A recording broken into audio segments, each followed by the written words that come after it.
નમસ્કાર દર્શક મિત્રો, આપ જોઈ રહ્યા છો ગુજરાત 18 લાઈવ। હવે જોઈએ અગત્યના સમાચાર। ડભોઈ સહિત સમગ્ર દેશના સિંધી સમાજમાં અમિત બઘેલ વિરુદ્ધ ભારે આક્રોશ જોવા મળ્યો છે।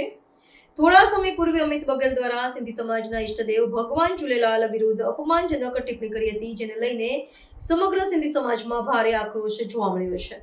ડભોઈ વડોદરી ભાગોળ નજીક ડભોઈ સિંધી સમાજ મહિલાઓ અને પુરુષો સહિત યુવકો દ્વારા ભારે સૂત્રોચ્ચાર સાથે અમિત બઘેલનું પુતળા દહન કરી વિરોધ નોંધાવ્યો।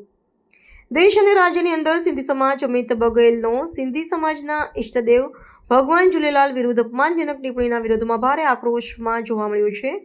ત્યારે ડભોઈ ખાતે પણ સિંધી સમાજ તેમના ઇષ્ટદેવ ભગવાન ઝૂલેલાલના વિરુદ્ધ કોઈ પણ ટિપ્પણી સહન નહીં કરી સાથે આક્રોશ વ્યક્ત કરતા સાથે ડભોઈ સિંધી સમાજના આગેવાનો સુભાષભાઈ ભોજવાણી, કાજલબેન દુલાણી, ચેતન સાધવાણી, દીપક જાદવાણી, મોહન કટારિયા અને અશોક સાધવાણી સહિત સિંધી સમાજના લોકો દ્વારા વડોદરી ભાગોળ નજીક આવેલી સિંધી સમાજના મંદિર ખાતે અમિત બઘેલ વિરુદ્ધ ભારે સૂત્રોચ્ચાર કરી પુતળા દહન કરી વિરોધ નોંધાવ્યો હતો।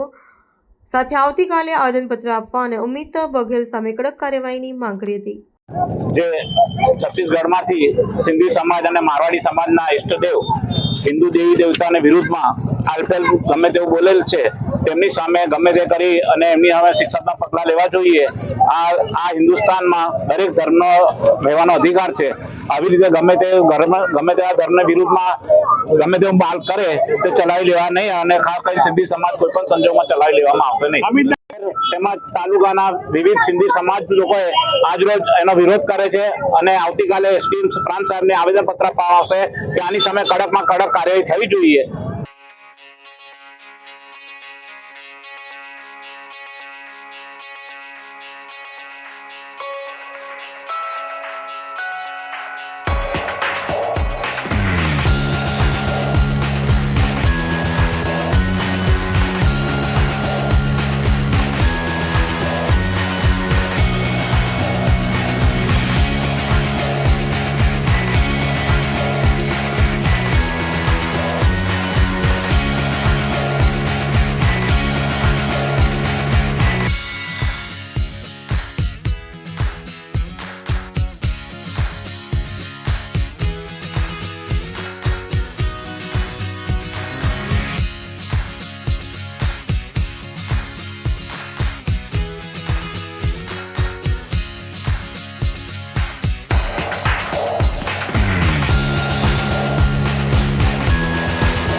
Thank you.